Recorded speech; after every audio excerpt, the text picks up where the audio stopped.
அனைவருக்கும் வணக்கம். சவுக்கு சங்கரை எதுக்காக காவல்துறை கைது செஞ்சாங்க? இது திமுக அரசோட அடாவடித்தனமா இல்ல பொய் வழக்கா அப்படிங்கிறதையும், தாவேக்கா அந்நிய குஞ்சுகள் சீப்பை எடுத்து ஒளி வச்சுட்டோம்னா கல்யாணம் நின்று போயிருங்கிற மாதிரி பல செயல்களை செஞ்சிட்டு இருக்காங்க. அதை குறித்தும் இன்னைக்கு தெளிவா பேசுவோம்.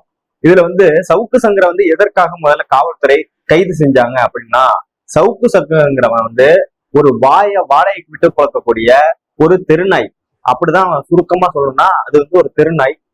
நீங்க பணம் கொடுத்தீங்கன்னா உங்கள்கிட்ட பேசுவான், நாளைக்கு அவங்க பணம் கொடுத்தா அவங்கள்ட்ட இருந்து வாங்கிட்டு உங்களை பத்தி பேசுவான். இதுதான் அவனோட வேலையே. இவன் யாருக்கு அதிகமா வாடகை கூடுவாருன்னு பார்த்தோம்னா நம்ம அதிமுக காரங்களுக்கு தான், குறிப்பா வேலுமணி டீம். இவரு நான் என்ன கேக்குறேன், இப்ப நீ ஒரு அரசியல்ல பேசலாம். இப்ப நாங்கெல்லாம் பேசுறோம், எங்களோட கருத்தை பேசுறோம், நாங்க ஒரு கட்சியில இருந்துட்டு பேசுறோம். பொது நலத்துல சோசியலிஸ்டா இவர் இப்போ ஒரு பத்திரிகையாளர் அப்படிங்கிற முறையில பேசணும்னா ஒரு கட்சிக்குன்னு பாகுபாடு பார்த்து பேசக்கூடாது. தமிழ்நாட்டோட மக்களோட குரலா பேசணும். அவங்க செய்யற நல்லது கெட்டது எல்லாத்தையும் பிரிச்சு தனியா வச்சு பேசணும். ஆனா இந்த ஜிக்லோ சவுக்கு சங்கர் என்ன பண்ணுவான்னா, நீங்க பணம் கொடுத்தீங்கன்னா இப்ப அதிமுக கரண்ட் இருந்து பணம் வாங்கிக்குவான். எடப்பாடியை போல ஒரு உத்தமர் உலகத்திலே கிடையாதுமா. எடப்பாடி சசிகலா காலில் உழுவவே இல்லை. அவர் அந்த காலம் பிடிக்க போறதுக்கு போகவே இல்லை. அவர் சும்மா டேபிளை துடைக்க தான் போனாருமா. எல்லாம் நம்மளுக்கு தெரிஞ்சதே அப்படியே வேற மாதிரி பேசி வேற மாதிரி மாத்தி எல்லாமே பேச தெரியும் இந்த சவுக்கு சங்கருக்கு. அதுலதான் அவர் கில்லாடியே. அதனாலதான் காவல்துறை இன்னைக்கு தரமான ஒரு சம்பவத்தை செஞ்சிருக்காங்க. ஏற்கனவே பல தடவை அவரை கைது பண்ண முயற்சி செஞ்சாங்க, ஆனா செய்யல. எதனாலன்னா இப்ப எதனால மாட்டியிருக்காரு அப்படின்னா, 2 லட்சம் ஒரு படக்குழுவினரை மிரட்டி பணம் வாங்கியிருக்காரு அப்படிங்கிறது ஆதாரத்தோட பிடிச்சிருக்காங்க. அதை உடனே கைது பண்றதுக்கு உள்ள வரணும்னா கதை உடைச்சிட்டு வராங்கன்றான். இந்த ஆளு கைது பண்ண போறாங்கன்னு தெரிஞ்சு போச்சு. இவன் தான் யோக்கியமானவனாச்சே, செவனேன்னு இருக்க வேண்டியதானே. வீட்டுக்குள்ள உட்காந்து நாம நாட்டாணி கால் அப்படி போட்டுக்கிட்டு இப்படியே உட்காந்துருக்கான். அப்புறம் இப்படி உட்கார்ந்து இருந்தா 1 மணி நேரம் நிற்பான் காவல்துறை, 2 மணி நேரம் நிக்கலாம், 3 மணி நேரம் அவன் வீட்டுக்குள்ளே உட்காந்துருப்பான். அவங்க எல்லாம் வெளில வெயிட் பண்ணிட்டே இருப்பாங்களா. அதனாலதான் ஃபயர் சர்வீஸ் வர சொல்லி உடைச்சி வீட்டுக்குள்ள போய் கைது பண்ணிருக்காங்க. உடனே என் வீட்டையே பரட்டி போடுறாங்க. என் வீட்டை அப்படியே அப்பார்ட்மெண்ட்டே இப்படி தலைக்கு போறன்னு பாட்டி வச்சுட்டாங்க கதை சொல்லிட்டு இருக்கான். அப்போ வரைக்கும் விளம்பரம் தான் தேடுறான். அதிமுக எப்படியாவது நம்மளை காப்பாத்திருங்கிற ஒரு நம்பிக்கையில இருக்கான். நிச்சயமா அவன் காவல்துறை வெளியே விடக்கூடாது அப்படிங்கிறது தான் சமூக ஆர்வலர்களோட எதிர்பார்ப்பா இருக்கு. சவுக்கு சங்கர் மேல நம்மளுக்கு என்ன வன்மம் அப்படின்னு பாத்தீங்கன்னா, ஒரு வன்மமும் கிடையாது, ஒரு மண்ணும் கிடையாது. அப்புறம் எதுக்காக நீங்க அவங்களே சவுக்கு சங்கரை இத்தனை பேர் எதிர்த்து பேசுறீங்க? அப்பேற்பட்ட சவுக்கு சங்கர் என்ன தப்பு பண்ணிட்டாரு அப்படின்னு கேட்டீங்கன்னா, சவுக்கு சங்கரோட வரலாறு நோண்டி பாத்தீங்கன்னா படுமோசமா இருக்கும். 1ஆம் நம்பர் அயோக்கிய பய. இதுல முக்கியமா பாத்தீங்கன்னா ஜிகிலோ சங்கர்னு இப்ப சாட்டை துறைமுகனால அன்போடு அழைக்கப்பட்டு இருக்காரு. நான் சொல்லல, சாட்டை துறைமுகன் சொல்றாரு. ஏன் சொல்றாருன்னா, மாலதிய கல்யாணம் பண்ணாம குடும்பம் நடத்திட்டு இருக்காரு அப்படிங்கிறதுனால சொல்றாரு. அடுத்து பாத்தீங்கன்னா பெலிக்ஸ் மற்றும் இவன் சவுக்கு சங்கர் 2 பேரும் சேர்ந்து திருவாரூர்ல ஒரு கண்டெய்னர் வச்சுக்கிட்டு அங்க பெண்கள் எல்லாம் மிரட்டி பல வேலை பண்ணிட்டு இருக்காங்க அப்படிங்கிறத அதையும் நான் சொல்ல கிடையாது. திருச்சி சூர்யா அவர்கள் சொன்னாரு. பல தடவை ஒரு பத்திரிகையில நியூஸ் கொடுத்திருக்காரு, பேட்டி கொடுத்திருக்காரு, ஆதாரங்களும் என்கிட்ட இருக்குன்னு வெளியும் இருக்காரு சில இதை. இன்னொன்னு, சவுக்கு சங்கர் குறிப்பா ஒரு HIV பேஷண்ட் அப்படிங்கிறதையும் அவர் வெளியிட்டு இருக்காரு. அவங்களால பல பேர் பாதிக்கப்பட்டிருக்காங்க அப்படிங்கிறதையும் சொல்றாரு. இப்பேற்பட்ட யோக்கியா உள்ள இவன் திமுக அரசை பத்தி பேசுறதுக்கு இவனுக்கு என்ன தகுதி இருக்கும்? முதல்ல இவன் அதிமுகவுக்கு ஆதரவா பேசுறது அடுத்த விஷயம். அந்த கட்சியில போய் சேர்ந்துக்கணும். இந்த கட்சியில இருந்துகிட்டு அங்கிருந்து பேசுறது ஓகே. இவரை தன்னைத்தானே ஜேர்னலிஸ்ட் அப்படின்னு சொல்லிக்கிட்டு, நான் தான் உலகத்திலே பெரிய தலை சிறந்த ஜேர்னலிஸ்ட் அப்படின்னு நினைச்சுக்கிட்டு எவனோ கொடுக்குற செய்தியை அப்படியே 2-3 போட்டு உங்கத்தவங்களை அடிக்கிறது. நீதிபதி மேல தப்பான பொய் வழக்குல கைதானா பொண்ணுடைய. அப்புறம் வெளில வந்தான், கையை உடைச்சி வெளில அனுப்பிச்சாங்க அப்படின்னு தெரிந்தல. இப்ப நான் அடிச்சும் பார்த்தாச்சு, உதச்சும் பார்த்தாச்சு, என்ன வேண்டா பண்றது இந்த கைக்குள்ளேங்கிற மாதிரி திரும்ப திரும்ப ஏதாவது ஒண்ணு பண்ணிக்கிட்டே இருக்காரு.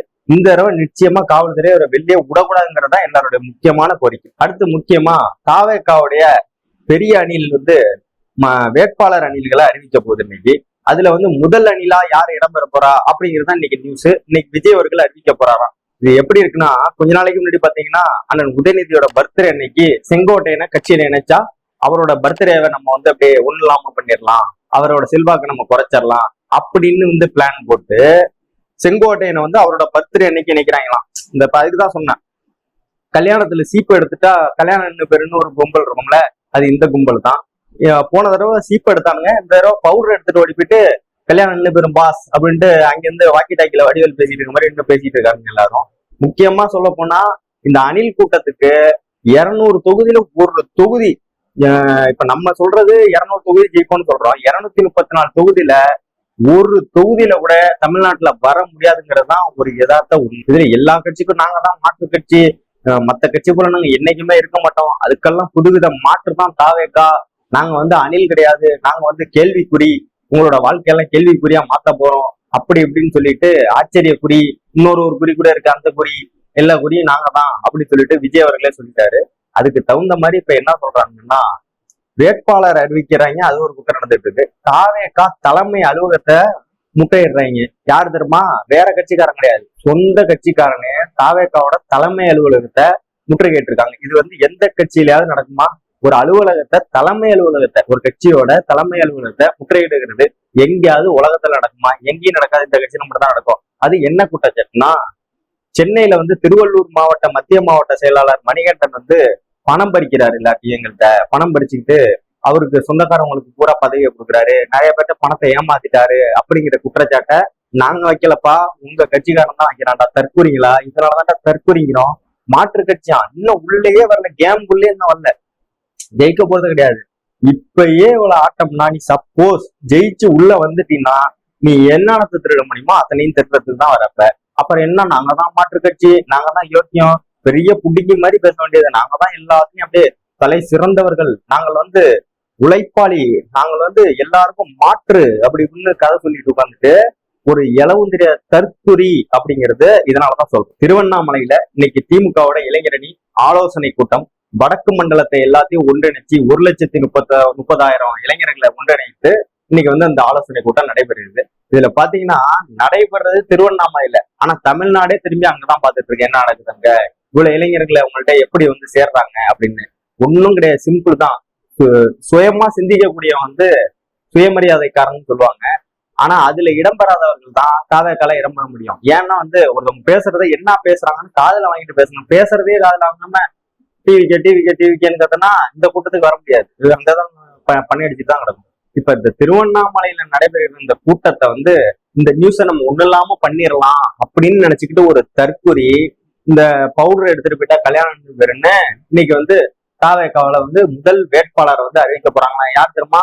RSS அருண்ராஜ் அவரை தான் நியமிக்க போறாங்களா. இன்னைக்கு எவ்வளவு பெரிய இதுக்கெல்லாம் பாராட்டு கொடுக்கணும்னு பாராட்டு விழாவே நடத்தலாம்.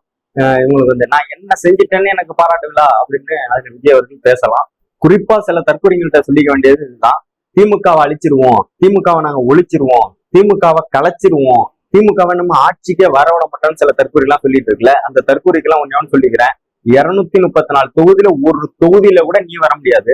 200 தொகுதியில வெல்றதுதான் எங்களோட குறிக்கோள் அப்படின்னு எங்களோட தலைவர் சொல்லியிருக்காரு. வெல்வோம் 200, படைப்போம் வரலாறு. அதே போல திமுகவோட மயிரை கூட இந்த தற்கூறிகளால ஒருத்தனாலையும் ஒண்ணும் பண்ண முடியாதுங்கிறத இப்ப சொல்லிக்கிறேன். போய் வேற வேலை இருந்தா போய் பாருங்கடா, போங்கடா.